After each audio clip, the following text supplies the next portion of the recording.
안녕하세요 여러분, 쭈나오빠입니다. 저번 주말에 누워서 인스타그램을 보고 있었는데 외국 사람들이 한국의 편의점에 가는 영상을 봤었어요. 라면도 사 먹고 커피도 마시면서 한국의 편의점에는 이런 것도 있어요 하는 영상이었어요. 그런데 엄청 행복해 보이더라고요.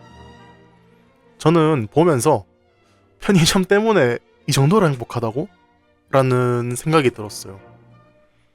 왜냐면 저는 한국에서 태어난 한국인이잖아요.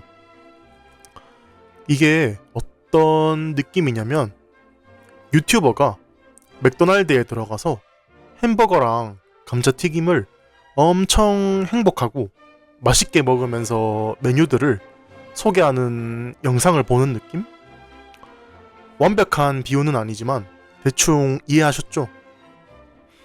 아무튼 말은 이렇게 했지만 그래도 행복하게 즐기는 모습이 보기 좋더라고요. 사실 편의점에 와서 행복한 게 아니고 한국에 여행을 와서 즐거운 거겠죠. 여행 얘기를 하니까 생각난 건데 외국 사람들이 한국에 여행을 와서 많이 하는 게 있더라고요. 바로 한강라면이라고 아시나요? 한강에는 편의점이 있어요. 그 편의점에는 특별한 라면을 팔거든요. 보통 편의점에서는 컵라면을 사 먹는데 그 편의점에선 일반 봉지라면이랑 종이 용기나 알루미늄 용기를 같이 줘요. 그 봉지라면을 용기에 넣어서 인덕션에 끓여 먹는 라면이에요. 일반적인 컵라면이 1,500원에서 2,000원 정도 하는데 이 한강라면은 가격이 4,000원, 5,000원 정도에서 거의 2배가 넘게 비싼 거예요. 사실 맛이 크게 다른 건 없어요. 그러면 뭐가 특별한 거냐면 바로 분위기예요. 바깥에서 한강을 보면서 바람을 맞으면서 먹을 수 있는 라면인 거죠. 스위스의 알프스산 다들 아시죠? 알프스 산에 높은 곳에 올라가면 신라면을 파는 곳이 있대요. 집에서 신라면을 끓여 먹으면 1,000원도 안 하지만 알프스에서 사 먹는 신라면은 13,000원 정도 한대요. 10배가 넘게 비싼데도 사 먹는 이유는 뭘까요? 분위기가 좋잖아요. 아마 이것과 비슷한 이유로 가격이 조금 비싼 거라고 생각해요. 저도 이유 없이 비싼 음식은 안 좋아하지만 이런 곳에 갔는데 너무 비싸서 안 먹을래 라고 할 순 없잖아요. 이왕 좋은 곳에 갔으면 불평하지 않고 기분 좋게 먹는 게 더 기분 좋잖아요. 한국에 편의점에 와보신 분들은 아시겠지만 먹을 것이 정말 많아요. 과자도 있고 음료수도 있고 도시락도 있고 술도 있고 빵도 있고 삼각김밥도 있고 햄버거도 있고 이것저것 정말 많아요. 여러분이 한국에 방문했을 때 꼭 한 번쯤은 먹어봐야 할 편의점 음식들을 알려드릴게요. 첫 번째는 바나나 우유예요. 이건 특별할 것 없는 바나나 맛 우유예요. 정확하게 말하면 진짜 바나나 맛이 아니고 화학적인 바나나 비슷한 그런 맛이 나요. 솔직하게 저는 그렇게 좋아하진 않아요. 크게 특별한 점이 없다고 생각해요. 그럼 제가 이걸 왜 추천하는 걸까요? 왜냐면 외국 사람들이 한국에 놀러와서 이 바나나 우유 사진을 많이 업로드 하더라고요. 저도 왠지는 모르겠어요. 그냥 한국 편의점 음식은 이 바나나 우유가 제일 유명한가 봐요. 그리고 맛도 없진 않아요. 달달한 우유니까 맛이 없을 수가 없죠. 그리고 두 번째는 불닭볶음면이에요. 이것도 아주 유명한 음식이죠. 이건 한국의 매운 라면으로 유명한데 이건 제가 정말 강력 추천합니다. 정말 맛있어요. 저는 그냥 맵기만 한 음식은 별로 안 좋아해요. 그런데 이 불닭볶음면은 맛있게 매워요. 매운데 달달한 맛도 있으면서 닭의 맛도 같이 나는 라면이에요. 그런데 문제는 정말 매워요. 매운 음식을 좋아하는 한국인들 사이에서도 불닭볶음면은 매워서 못 먹는 사람들도 많으니까 조심하셔야 해요. 먹기 전에 흰 우유나 요거트를 미리 마시는 걸 추천드릴게요. 만약 불닭볶음면이 너무 매울 것 같아서 무서우면 까르보 불닭볶음면이라는 제품도 있어요. 이건 이탈리아 요리 까르보나라 파스타를 컨셉으로 만든 제품이에요. 면도 더 두껍고 치즈의 그 고소하고 짭짤한 맛이 나요. 이것도 매운 음식을 잘 못 먹는 사람들한테는 매울 수 있는데 그냥 불닭볶음면보다는 훨씬 덜 매우니까 한 번쯤 먹어보는 걸 추천드릴게요. 저는 개인적으로 불닭볶음면보다는 까르보 불닭볶음면을 더 좋아해요. 그리고 마지막으로 연세빵이 있어요. 이 빵은 엄청 맛있다는 리뷰가 많아서 저도 궁금해서 먹어봤어요. 한국의 유명 대학교인 연세대학교에서 만든 빵인데요. 원래는 편의점 빵이 퀄리티가 그렇게 좋진 않아요. 그런데 이 빵은 베이커리에서 파는 빵처럼 맛있었어요. 부드러운 크림이 많이 들어있고 우유의 맛이 잘 나서 맛있어요. 종류가 엄청 많은데 저는 오리지널인 연세 우유 생크림빵을 추천드려요. 퀄리티가 좋아서 가격이 조금 있는데 한 번쯤은 먹어볼 만한 맛이라고 생각해요. 그리고 인스타그램에서 본 건데 외국 사람들이 편의점에 여러 음식을 섞어서 다양한 조합으로 먹더라고요. 예를 들면 편의점에는 파우치에 들어있는 음료들이 있어요. 과일로 만든 에이드도 있고 커피도 있는데 이런 음료들에 아이스크림을 넣거나 딸기 우유 같은 것들을 섞어서 라떼처럼 만들어 먹더라고요. 저는 아이스크림이랑 에이드를 섞어 먹는 건 생각도 못 해봤는데 나쁘지 않은 아이디어인 것 같아요. 사실 한국인들도 여러 음식들을 섞어서 먹는 걸 좋아하거든요. 예를 들면 비빔밥이 그렇죠. 비빔밥이 냉장고에 있는 여러 나물이랑 밥을 고추장이랑 섞어 먹는 음식이잖아요. 그리고 이미 유명한 편의점 음식 레시피가 있었어요. 혹시 마크 정식에 대해서 아시는 분이 있나요? 마크 정식은 여러 편의점 음식으로 만든 레시피예요. 스파게티 컵라면에 떡볶이를 넣고 소시지랑 치즈를 올려서 같이 먹는 레시피를 마크 정식이라고 한대요. 저는 처음에 이 이름을 듣고 나서 마인크래프트 정식이라는 뜻인 줄 알았어요. 그래서 마인크래프트랑 이 레시피랑 무슨 상관이지? 하고 생각했는데 알고 보니 갓세븐이라는 보이그룹이 있고 거기에 마크라는 멤버가 있대요. 그런데 그 멤버인 마크가 만든 레시피는 아니고 마크의 팬이 만든 레시피래요. 왜냐면 인터넷에 마크를 검색하면 자꾸 마인크래프트가 나오니까 마크를 유명하게 만들려고 업로드한 레시피래요.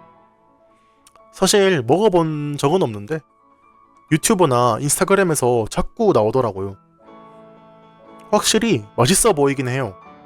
떡볶이에 치즈에 소시지까지 들어가는데 맛이 없을 수가 없죠. 그런데 뭔가 제가 직접 만들어 먹기는 귀찮아요. 편의점에 간다는 건 식사를 가볍게 간단하게 하러 가는 거잖아요. 이것저것 넣어서 만들 거면 더 맛있는 걸 요리하는 게 낫지 않을까요? 이때까진 편의점의 음식에 대해서만 얘기해왔는데 음식 말고 한국의 편의점엔 특별한 점이 뭐가 있을까요? 여러 가지가 떠오르는데 첫 번째로는 한국에선 편의점이 정말 많아요.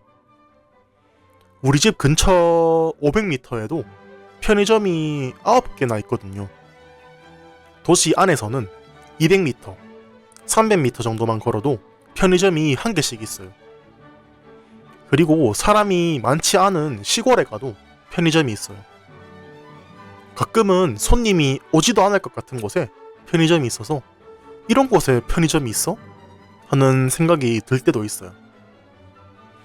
한국은 편의점이 너무 많아서 편의점 공화국이라고 할 수 있어요.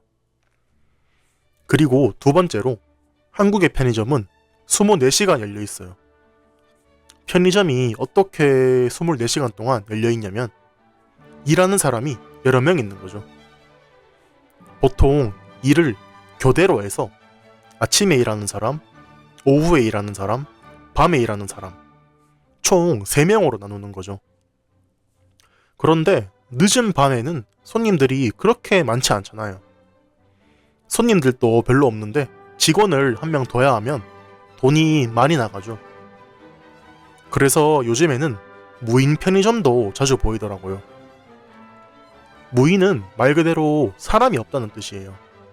편의점에 직원을 안 두는 거죠. 그러면 궁금한 점이 하나 생기죠. 사람이 없으면 물건은 누가 시킬까요? 물건을 훔치는 도둑이 들어올 수도 있고 이상한 사람이 편의점에 들어와서 잠을 자거나 할 수도 있잖아요. 그래서 문이 항상 열려 있는 건 아니고 평소에는 닫혀 있어요. 들어가려면 편의점 어플에 가입을 해서 QR코드를 받아야 해요. 그 QR코드로 문에 달려있는 카메라에 인식을 하면 문이 열려서 들어갈 수 있어요. 그리고 안에 CCTV도 있으니까 도둑이 들어온다거나 이상한 사람이 들어온다거나 하는 문제는 크게 안 생겨요.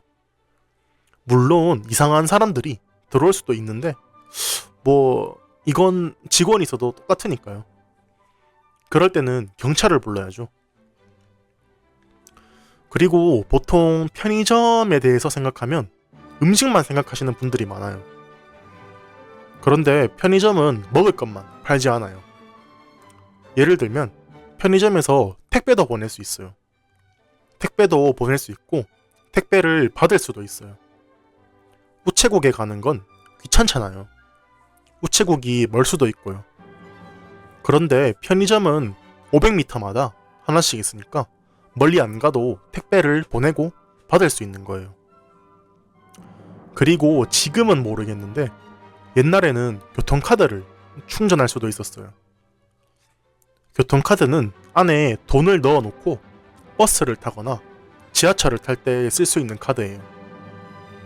요즘에는 우리가 일반적으로 쓰는 카드에도 교통카드에 기능이 들어있어서 귀찮게 돈을 넣을 필요가 없어요. 그렇지만 옛날에는 교통카드가 따로 있었고 충전도 지하철에서 해야 했거든요. 맨날 지하철에 가서 충전하는 것도 힘들잖아요. 그럴 땐 그냥 편의점에 가서 충전을 할 수 있었어요. 그리고 옛날엔 돈을 주고 핸드폰을 충전할 수도 있었어요. 옛날이라서 기억이 잘 안 나는데 2,000원인가? 3,000원인가를 내면 핸드폰을 풀로 충전해줬었어요. 스마트폰이 없을 때라서 휴대용 보조 배터리도 없을 때였죠. 그래서 그때는 배터리가 없어서 핸드폰이 꺼지면 큰일이었어요. 그렇다고 아무 곳에 나가서 사람들한테 배터리 좀 충전해주세요 하기도 좀 그렇잖아요. 아무튼 요즘에는 잘 모르겠는데 아마도 편의점에서 핸드폰을 충전할 수 있지 않을까요? 이때까지 쭉 편의점에 대한 얘기를 해봤는데요. 사실 저는 편의점에 잘 안 가요. 왜냐면 너무 비싸요. 편의점은 24시간 열려있는 대신에 마트보다 더 비싸거든요. 심지어 인터넷으로 사는 것보다도 더 비싸요. 그래서 저는 정말 갑자기 무언가가 먹고 싶을 때가 아니면 편의점에 가지 않아요. 어차피 인터넷으로 주문을 해도 하루 만에 오거든요. 그런데 저도 편의점을 자주 가던 때가 있었어요. 제가 영어 학원을 다니던 때였으니까 제가 중학생이었을 때겠네요. 제가 다니던 영어학원은 수업을 듣고 나면 시험을 봐야 했어요. 예를 들면 영어 단어를 50개 정도 주고 3개 이상 틀리면 시험을 다시 봐야 했어요. 만약 시험을 통과하지 못하면 집에 안 보내줬어요. 집에 안 보내주고 시험을 다시 보게 했어요. 좀 무서운 게 만약 시험을 또 통과하지 못한다? 그러면 학원이 닫을 때까지 있어야 했어요. 학원에서 공부를 하기 싫어하던 친구가 있었는데 그 친구는 항상 제 시험을 봐서 밤 10시까지 학원에 있었어요. 학원 선생님들도 그 친구랑 친해져서 같이 피자도 먹고 얘기도 하고 그러더라고요. 이 얘기를 하려고 한 건 아니고 아무튼 제가 다니던 학원은 조금 멀었어요. 집까지 걸어가기엔 조금 멀어서 셔틀버스가 있었어요. 그런데 셔틀버스가 1시간마다 있어서 만약 이번 타임에 셔틀버스를 못 타면 다음 타임까지 기다려야 했어요. 그래서 시험을 치고 셔틀버스를 기다리는 동안 친구들과 같이 가까운 편의점에 가서 김밥이나 컵라면을 사와서 먹으면서 공부했었어요. 중학생이면 한창 키가 클 때잖아요. 그래서 그때는 엄청 많이 먹었었죠. 간식으로 에너지바 같은 것도 먹고 과자도 먹으면서 공부를 했었는데 참 추억이에요. 오늘은 한국의 편의점에 대해서 얘기해봤는데요. 여러분은 한국의 편의점에서 무엇을 먹어보고 싶나요? 그리고 여러분의 나라에도 한국의 편의점처럼 사람들이 빠르고 간단하게 식사를 할 수 있는 곳이 있나요? 오늘 또 쭈나오빠의 팟캐스트를 들어주셔서 감사합니다.